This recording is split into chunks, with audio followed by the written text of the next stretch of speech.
Joe and George, welcome. Firstly, I want to hear all about you, your story, everything. How would you describe your content? How'd you get to this point? Like, tell us everything about yourselves. Big question. That is a massive question. Well, I don't know. Me and you really, we've always been a bit like this, haven't we? As in quite chaotic. Quite funny, a bit chaotic. And then, it all started in the first lockdown, didn't it? And March 2020-ish. Well, actually, probably a bit later than that, like May time, over June. that summer. We just thought, let's start making videos. TikTok was like turned into a massive thing. Joe was like, imagine if everyone could see what we're like. And then next thing you know, there's like a video that hit 1 million.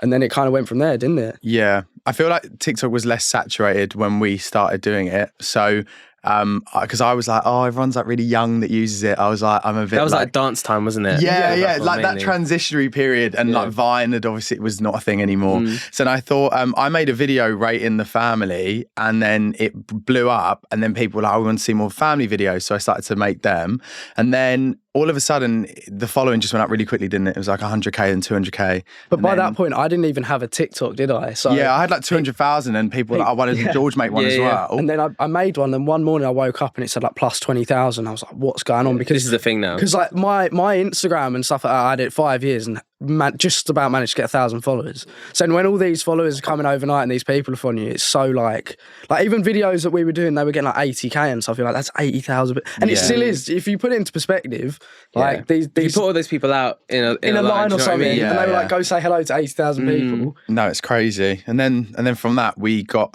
like scouted for Gogglebox, and then went on there, and then it's kind of been like ongoing since then, really. Yeah. And how did you said you started in lockdown? I think weirdly a lot of people, right, actually had the moment in lockdown where it kind of becomes a thing and you're onto a new kind of trajectory together. How did you deal with lockdown? How was that time? How did you find the creativity, I guess, to like come up with content that ultimately was the starting point for where you are now during that? I feel like because we had so much time, it was so good, wasn't it? We were going out for like walks and just doing stupid stuff. Yeah. Like with just anything you could imagine, we were just kind of making a video. I think it was nice to just go like back to basics. Like I had like full-time corporate job before, so I was. Where were you working? I worked in recruitment on London Bridge, and I actually like really enjoyed my job at the time. And then when it's a lockdown, and as you can imagine, like not the best time to work in recruitment ever.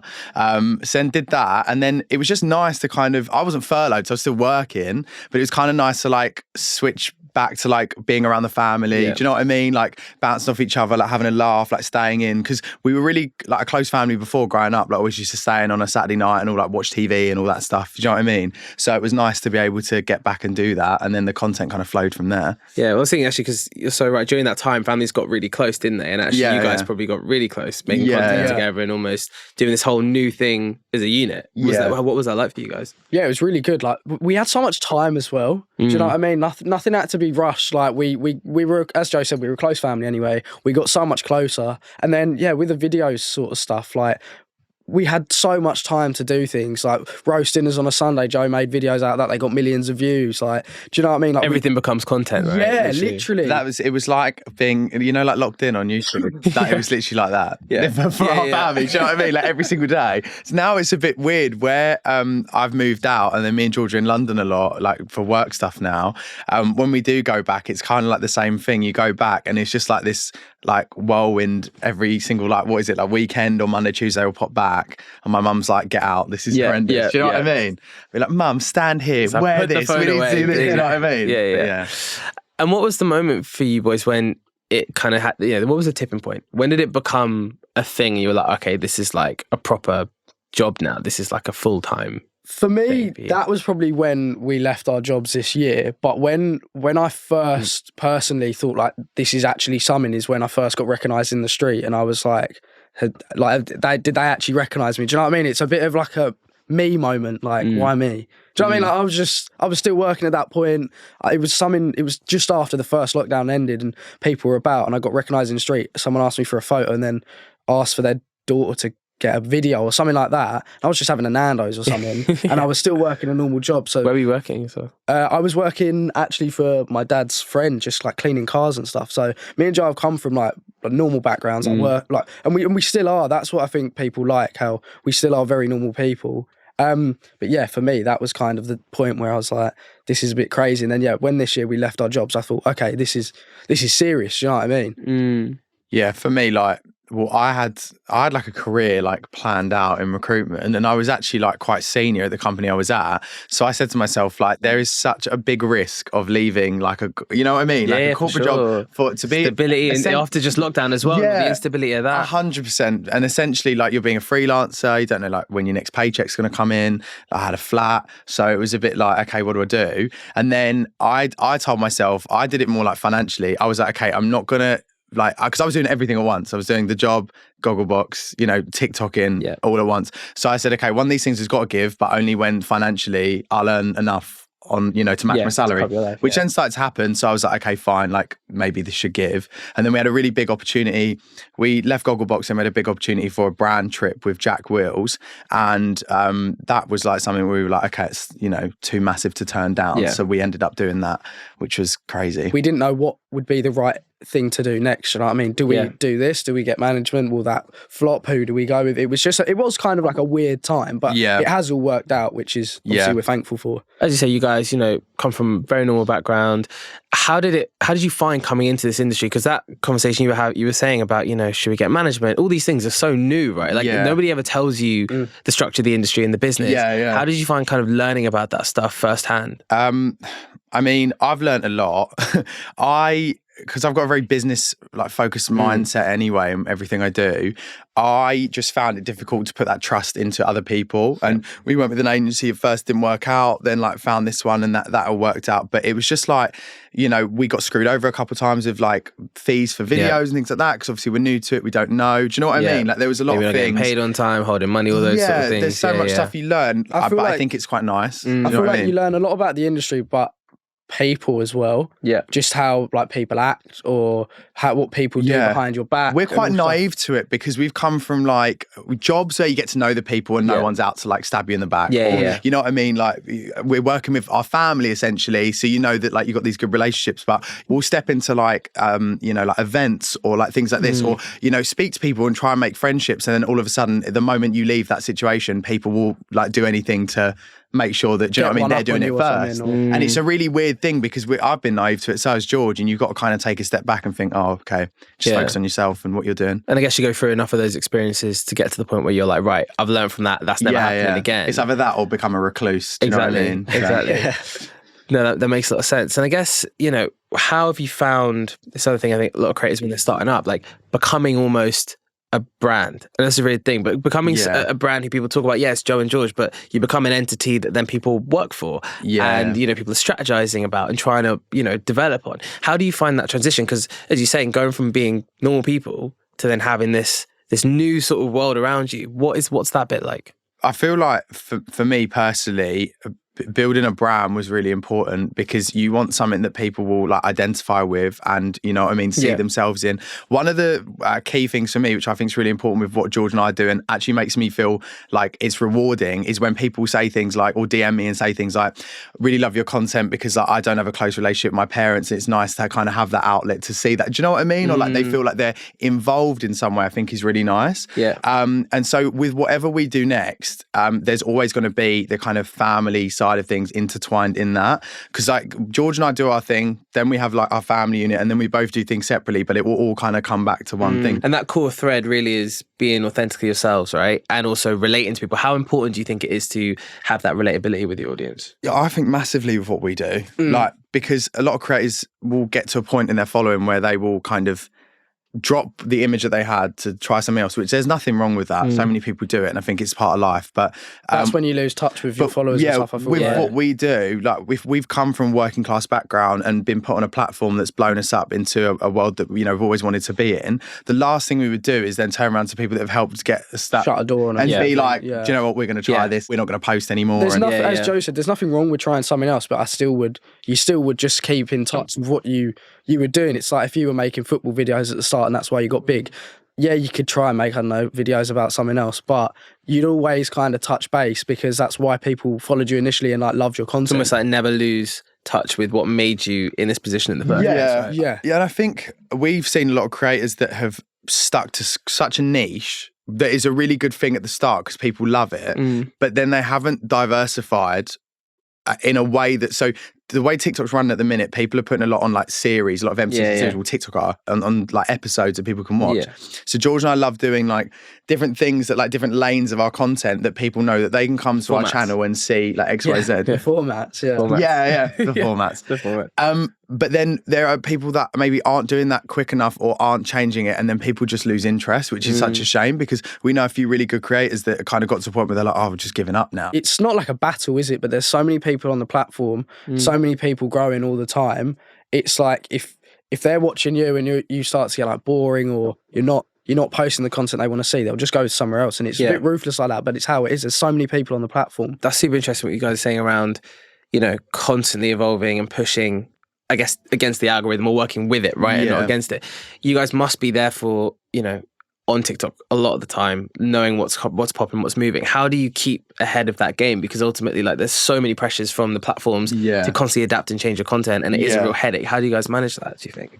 I think for me, one thing I try not to do is overcomplicate, because I feel like personally, if you spend so much time looking at what other people are doing, then you should be spending that time on yourself. Yeah. And like where we're so busy, I think, well, I'll just sit there and I'll think of things that I enjoy doing. So I feel like once you enjoy what you do, other people will see that as well. Yeah. And then also like we keep on tab of like trends, videos that we like, or ideas. If we see something on our For You page, we'll be like, that looks fun. But we try and just sit there and each week like think of like organic things that we know would suit our channel and people like would like to see, and also asking people what they'd like to see as well. Yeah, that's interesting. So how much of that do you guys do in terms of like actually asking your audience, getting that feedback? We've been doing that a lot with the podcast, actually, haven't we? Yeah. In terms of like involving the audience, and we'll always keep on tabs of like, if I posted a video like the charity shop try on thing, and in the caption I'd be like, oh, you know what I mean, like, who wants to see another episode of something like this, and then people will comment and be like, oh my god, we need more of this. Then it kind of gives you the indication. Yeah. Because some people might just not comment, they just might not care. Yeah. You know, don't you? Yeah. So yeah. Amazing. So the podcast then.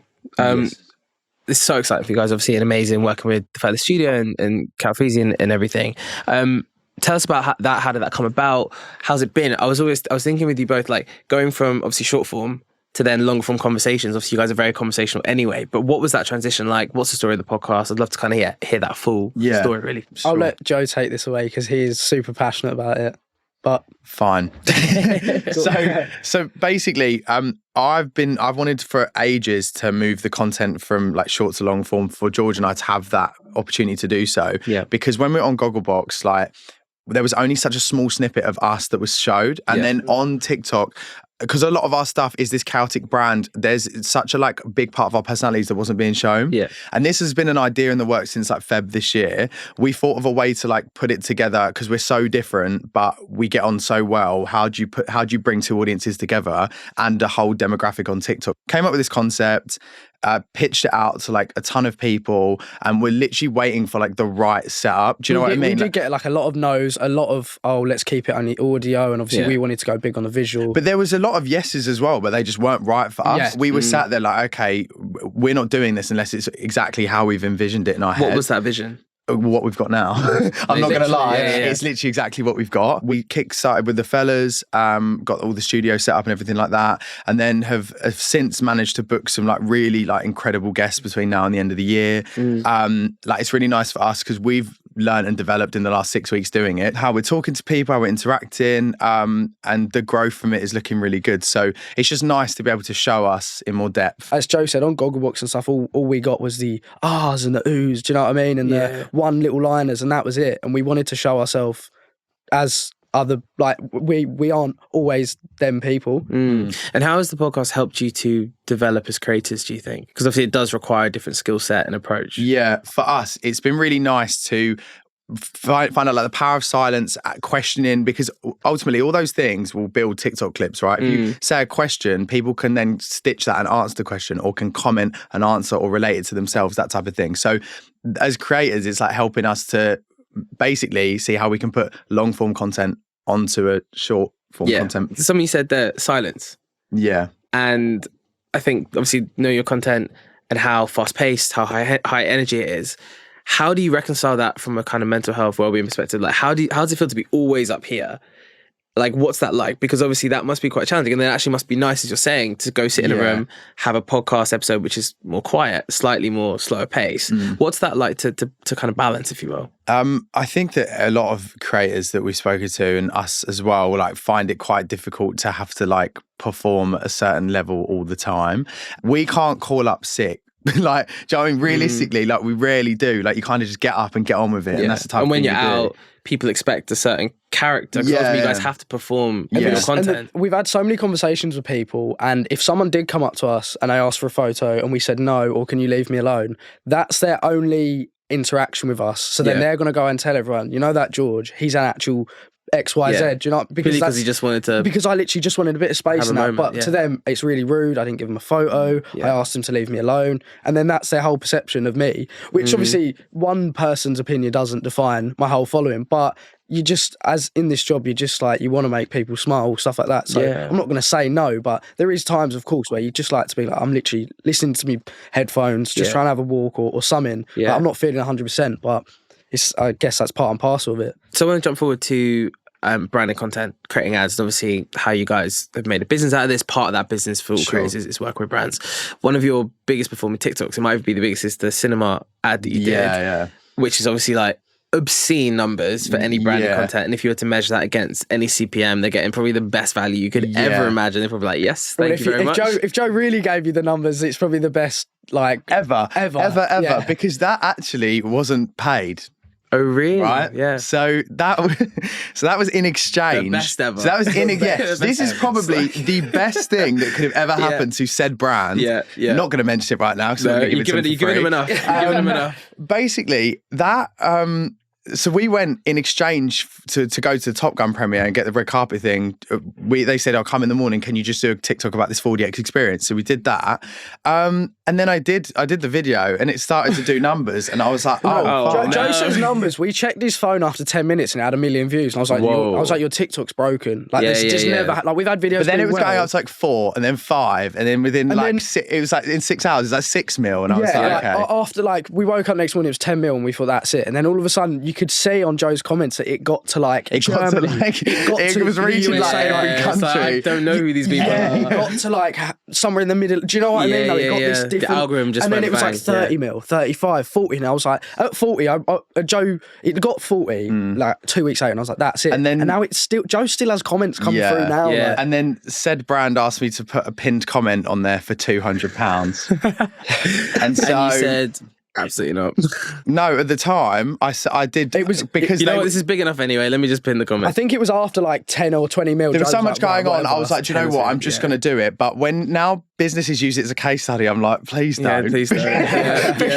because at least pay the creators that did it. Do you know what I mean? Yeah. But then, like off the back of that, obviously, George and I have had some good performing ads since that anyway. We find that if you stick to if you say to a brand you really want to stick to your guns, what's authentic to you, your page, still go by the kind of brief, but really make it your own. I feel like it's so much better. We've done ads before where you it's so specific and you look like you got a gun to your head when you're doing it. Do you know what I mean? We do say a lot of the time now, didn't we, to our manager and stuff get them to send over the brief, but just tell them that we want some creative control and we want to be able to do this and that. Yeah, if it doesn't fit, it doesn't fit. Yeah. And I guess so breaking down both, I think the Jack Wolf's ad and then also the cinema shall not be named ad. What is this? Why did those pop so well? And that one especially, right? Like forgetting the branding piece, why did that do so well? Do you think? I mean, it was so organic and natural. I literally just had my phone out. I mean, so first things first, I think if you're doing something on TikTok that people don't typically do or see, people love to see it. So you're not allowed your phone out in the cinema. That was number one, wasn't it? People oh, okay, he's got his phone out in the cinema. And then I think that where it was such an intense experience, that 4DX thing, it was the most rogue thing I've ever done. It's like a roller coaster in the cinema. I mean, I thought I broke my back during the Top Gun premiere. Yeah, that's the only thing. We went to the Top Gun premiere and it was 4DX, so we were all in suits, all our hair foam, everything, and we're like this. It was a lot. But yeah, so I think, and there was a lot of other creators in there that had massive lights and big cameras and stuff like that. And I think that when it's a bit more effortless and down to earth and something that is relatable that other people can do, anyone can whip their phone out and record. I think that's what people liked about it. And then it kind of just took off from. So like what you said before about not overcomplicating things, isn't it? Yeah. I think sometimes you can overthink things and almost get carried away. You're thinking so much of how everything looks, and if you've got the right equipment, you actually take away from like the creative aspect. Yeah. So how important do you think it is for creators coming through to like fight for that control when it comes to brand deals as much as possible? As you guys have probably experienced, like, brands are typically a nightmare to work with and just pain. But when you fight for it and you get the results, then they're like, okay, this is the best thing in the world. How important do you think that is for people? Yeah, I think you just have to stay authentic. Like, a lot of people will just chase the money side of things, and obviously that's really important. But I think that when people start to see you lose touch with what you're good at and what you like doing because you're posting ads that are scripted or are this or that, I think that it's quite hard to come back from that sometimes because people lose touch with the content and the person. So I think it's just really important to always push back. I turned down a massive one with a board game because they wanted our family specifically and loved the content, but then basically gave me this script that was like, I love playing said board game with my family. And I was like, no. Like, do you know what I mean? Like, I'm obviously not going to do that. And they made you want. And we pushed and pushed, and I just said at the end, I was like, no. So their red line was they wanted you to say that line. And it wasn't just that line. It was like so much stuff. And I'd already shot a whole campaign for them and sent it over, and they redlined it was like 2 pages of feedback. Like, we hate all this. And I was like, it was like, oh, no swearing or no bleeping. I was like, have they seen my pinned one? It's about mum saying that cake's like moist as something that shouldn't be said on this podcast. And I was like, if they've seen that, do you know what I mean? Then surely they would know. They know what they're getting themselves into. Sort of. 100%. Yeah. So what advice would you give to brands looking to it? What would you say are like the golden rules to working with creators and getting the best out of them? There are so many creators out there, right? There's teachers, there's like family-friendly families of young families, there's young adults. And I think that if you've got a product, like specifically go into those niches and pick those people, but don't try and match someone to a product just because their following's high. Really look at what that person drives and what they stand for. And why they've got those numbers in the first place. Right? A lot of people have their videos pinned that have done well, or you'll see what they're known for. And if you see that, then you can match up better I've had a couple to your of products. Like brands actually like send me briefs and stuff, and they've had videos of mine that were like last year and stuff, and they've been like, oh, can you use this as an example? Someone like that is really good, I think, because they've gone through my page, they've obviously seen what my videos are like, they want etc. But when they come to like said board game goes to Joe and they're like, we've got loads of money for you and your engagement's really, really good. Can you do this? So we're going to make you change entirely what you're make us a video. Oh no, we hate it. Do exactly what we said. Then what's the point? Like, we're not naive to the fact that if Joe did go ahead with it and said fine, the video would have probably performed really well. But then brands, I was going to say really bad, really bad. Sorry. But then the brands come back to you, and we've had it, and they're like, oh, this hasn't performed. Then they blame you as a creator. That is what probably to me one of the most frustrating things that a brand could do, because you follow everything from start to finish what they ask for, and then you are is it the time you posted completely redlined all the things that I said would be good, and I think that's unfair, because I think some things are trial and error, and if you are a brand starting a new campaign, it's going to be trial and error what you do with any creator. So 100%. And you referenced Jack Will's partnership as well. You guys did. They took you out right for 13 days, was it, to Ibiza? Oh, so it was 3 days to Ibiza. Yeah, there was two. Joe got the better part. There was two, what's the activations running at once? So you had, sorry, George, you had the private jet to David Guetta's villa with a room there for the 3 nights, and then there was like a day trip bombshell, like the bombshells, like going to the villa. 24 hours in Ibiza. Yeah, like 30 other creators coming out. So George was on the other side of things, and I went on the private jet, which was like insane. Yeah. I can't believe how much money and everything was pumped into that trip. It was mental. But it was no expense spared. 45 creators in Ocean Beach VIP making content. Then turning up to the villa in the night for a party, going from like 7 till 2 a.m. Everyone still had their phones out making videos. It was a 24-hour non-stop bar. Mad. And how people, I mean, some of the content that must have been made at the end, right? Yeah, I know. Well, so we had to get everything approved while we were there. We had like deliverables that we had to do, and like lookbooks to show and all stuff like that. Like the content, I think that's what worked so well. I think they went up organically, like what was it, 30K on TikTok, which for a brand is like unheard of in like 3 days. Which is why they spent the money, because they know that the media value they're getting from all of you guys being there. This is the thing, their hashtags, I think it was like Jack Will's house or something like that, or Ibiza TikTok house. One of their hashtags got something like 75 million views on TikTok. And it was crazy. And like even the content that we were all making, because we were like, I think they really tried to put friends together for this trip. They had one before and it wasn't as successful. Right. So they said that they wanted to get everyone that kind of really got on and really gelled onto this trip. So there's no kind of awkwardness. People are like trying to get to know you. None of that, because 3 days is a very short period of time. And it was some of the videos we were creating, like I sat there afterwards and we'd make bets. I'd be like, I bet yours won't get approved. And then they'd be like, approved. And I'd be like, because it's crazy, because the stuff you're saying is so near the mark. Yeah. That the funniest thing is though, with me and Joe, and we always laugh about it, we went on this trip, like I was only out there for 24 hours, but we were together most of the time when we were there, and we didn't get one photo together. Not a single photo or video together. It was so funny. So I mean, that sounds like a brand somewhat nailing it in terms of getting great results, 75 million. And we've seen brands now try and do stuff like that, haven't we? There's so many brands that are now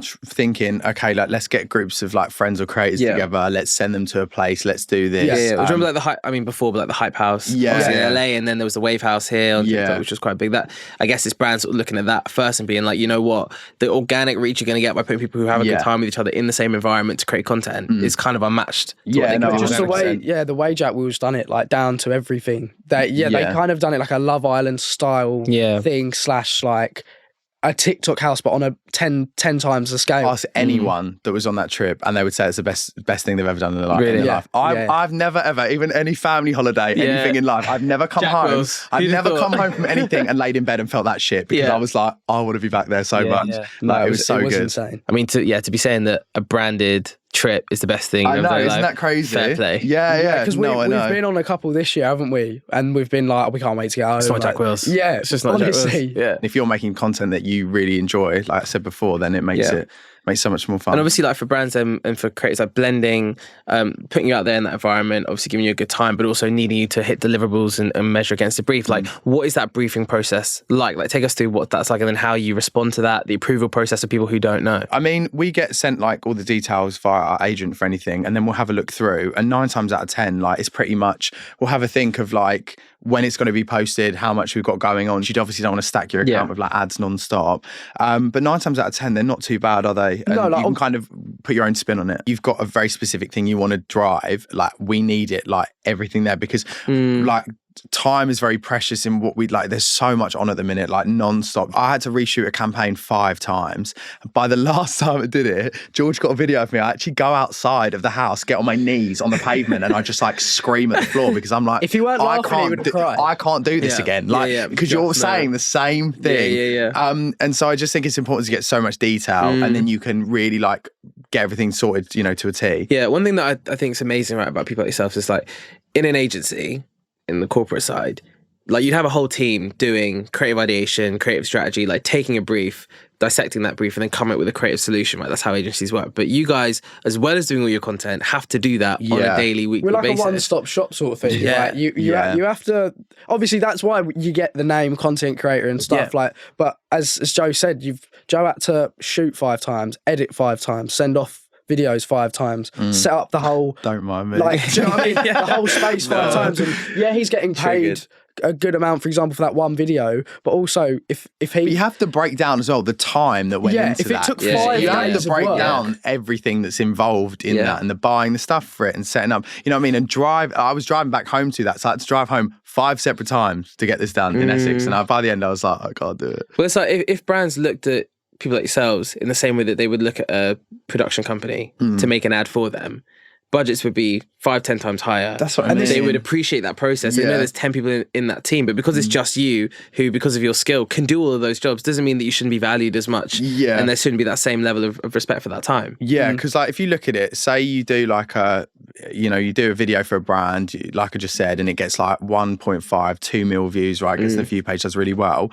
And then you look at like a prime time like slot of an advert, whatever, and there's like on that show, you got like 1 million, 2 million people like tuning into that show. They spend and they've just spent 10 mil on that advert, right? And you've just done the same amount of reach online for this person for a small fraction of the price. And that's why we think Jack Wills work so well. And they were so like, when we came up to them with our videos, they were kind of like skipping through it, and they were like, yeah, fine, post it, because they almost appreciated that we were doing like not so much, but the most on the trip to try and like interact with everyone, get into people's content. It obviously paid off. Like, they spent a heap on the trip, but obviously compared what to the 75 million views in total they got, it all worked out. Do you know what I mean? We'll pay, £1 million for an ad on TV to get a few million eyeballs versus 75 million on TikTok. For their target audience, it's a no-brainer for spending a fraction of the price. Also, the other thing with ads and stuff is they're paying for the creation of the ad, but then also all the extra spend, the paid spend, the media, which you're giving for free because that's your organic reach and stuff. Exactly. You've got to think of like what comes after that as well, because it wasn't just the trip. Like after, there was obviously like drama that went on. That was then carried on, and then there was like a podcast episode about it afterwards, wasn't there? So even after the trip, for weeks on end, like it was still spoken about. There were still videos about it. George and I did like a live stream. People took parts of it, and like this happened on the Jack Wills trip. Like their name was still everywhere, which is obviously really good. So I guess going back to the podcast, I want to ask you guys a question on like success. Like, what does success look like for you with it? I know you obviously said about the vision, and we've sort of gone to brands, but where do you want it to be? Because it feels like actually that when you talk about it, it's something that you guys clearly love doing. You've got so much amazing stuff lined up. What does good look like for you? So, I mean, personally, for the podcast, everyone, it's great to be number one and all that stuff. That, for me personally, like, I don't know, I'm not speaking for George here, doesn't drive me. I've just booked one of my favourite ever like musicians who I actually went to see in a gig last year. And her manager texted me and was like, we want to book her on. And like, for me, like fun, that is success, because like, what this girl was collab with like Lady Gaga recently, stuff like that, like mental for me. So I'm like, that is success. Like that's insane. Like some of the guests that I wanted on, and then the numbers will come, like, organically everything's growing. I'm not bothered about being number one on the chart because it'd be great to get there at some point, but it's not what's driving me, because as soon as you drive for that, you start to lose everything else. Do you know what I mean? So I feel like if I'm just doing stuff that's organic that I love, then I feel like having someone like Mel C come on the podcast, and then once we're finished, go, thank you so much for having me on and all that, like a Spice Girl, that's got to be some sort of success. Like, and even all the comments we get and stuff, everyone's like, oh my God, I love this episode. Like, I had my timer set for 6 p.m. and like, do you know what I mean? For us, it was just a vision from February, and now it's a reality, and then people are actually tuning in like non-stop every week, really enjoying it, commenting, liking, sharing it to their friends. It's like, to me, and I know Joe's the same, like that is success. And I guess also success is you guys have now a platform where you can go make completely different content, enjoy sitting, having a bit of silence or a little bit more of a quiet tempo, and enjoy yourselves, right? And almost like a bit of our space. Yes, it's in a studio and stuff, but we've also got like our seats. Joe, I never really sit in your seat. We always come in, we sit in even before we film, we just go on our phones, we just chill, play a bit of music. It's almost like our space, because it's like our podcast. That's amazing. Okay, so going forward now, creator economy, you guys have now been a part of for the last few years. Where do you think this space is going? Where do you think the platforms are going? What excites you about the future of this industry for you as creators? Yeah, so I think short form's probably like the way people are going, and I think it's the way it will continue to go. I mean, I don't know, like, because TikTok just came out of nowhere, didn't it? And then blew up. I don't know where it's going to go. It's always evolving, but it's obviously not ever going to get smaller. It's only ever going to get bigger. But I know what Joe means. Short form's everywhere, like YouTube Shorts. And I feel like that is kind of the way forward. It's not going to get any smaller, no way. Yeah. It's only going to grow, but it just depends on like what platforms or in what, as you said, like what form it is. Yeah. But that's it, because you guys can, as I say, like in the cinema, you can film on your phone. Yeah. And that's literally, that's nothing versus having these huge production teams. It's almost so scaled down in terms of production value, but so amped up in terms of reach and the opportunity to get eyeballs. Yeah. Because that's the thing, like we have our phones on us. We could do a video right now and post it right this second. If you've got a big camera or a gimbal or whatever, do you know what I mean? A Sony, whatever, you've then got to take that footage, put it onto your laptop or put it onto your phone, probably edit it down together, when we can literally do all that within 10 seconds. And as I said, like you get that reach that some people don't, even though they've put in all that time and effort. YouTube are pushing like YouTube Shorts. That's a big thing now. Obviously, like TikTok. You go on Snapchat, you've even got the feed on there, like, which is almost like basically it's YouTube all merging, TikTok. isn't it? Yeah, it's and Instagram as well. Like they're only pushing like Reels really at the minute. Like it's becoming like a video app in itself. So I think that's the way things are going. Okay, so looking at, I guess, the new wave of people coming through, and you speak to a lot of, I'm sure, fans of people on the street. For people who are creators, I'm sure you get people who are upcoming creators, and you probably speak to a lot of them who want to know how you guys have done what you've done. What is your advice, each of you, for creators who are coming through? I'd say just stick at it, because we have stuck at it, and we have people message us like, you got lucky, and I've had like ex-friends say it to me, but that's just not the case, because like we've pushed so much. We didn't get given like the blue ticks, or we didn't get given the 1 million followers or 1.5 million we've got now. You just kind of got to stick at it, keep your own lane, and I feel like you will get there eventually. Like if what you're doing is not like a niche, because it doesn't have to be a niche nowadays. Just be yourself, right? Just be yourself, exactly. Yeah. Like if you keep going and be yourself, I feel like you will get somewhere. If that makes sense. Carrying on from what George is saying, basically, if you're growing on TikTok, the whole thing is like how much you post, right? Like that is ultimately like the app rewards you for how much you post with algorithms. The more you post, the more you're getting out there, like going on live type of things like that. Like if you give a lot to an app, then obviously it's going to return that. Do you know what I mean? And alongside that, just be yourself, natural, nothing to force, unless it's like, you know, the skit type of thing, which people do like, but just kind of not find a niche, but just find something you love doing and then just keep at it, basically. I think is a good piece of advice. I hope, anyway. Love it. And last one for each of you. Who's a creator that you are loving at the minute? That's a hard it's a really hard question. It's a hard question because there's so many. One person I do love is like Jack Joseph. His skits just are always so funny, and I'm sitting there like, how do you think of this all the time? And they all do really well, and fair play to him. Do you know what I mean? He gets like the reward back. As Joe said, he posts like every day at like 5 o'clock, and he makes some funny videos, and he's got like 3 mil plus followers, and he deserves it. He's in a really good position, and his videos are quality. And he's always, you see people with his ideas, but never like him with others' ideas. Do you know what I mean? It's always he's just a really clever guy. Yeah. So I'd say Jack Joseph. I mean, I hate using this person as an example because we are friends, but I absolutely just, her content, like, so GK Barry is now in the locked in house. And just like her as a person, like she's so naturally funny. It's effortless. Like she just walked into the house, just there's no one in there. Like when it launched, just walks right in, just talking to herself. And it's like the funniest shit I've ever seen in my life. It's not like biased because I've found her funny before, but she's the thing is about both these people as well, because we've met Jack and we've met Grace, and in person they are the same people. They're just as funny, and that's what we love, because we have met people before and they're not the same. But yeah, I feel like with them two, what you see is what you get. So and that's actually why I'm sure their content's been so successful, because they've just been themselves the whole time. Yeah, exactly. 100%. So that's mine anyway. Love it. Well, guys, thank you so much. You've been incredible, and keep smashing it and doing what you're doing, because it is unreal. So yeah, thank you so much. Thank you so much. Thank you.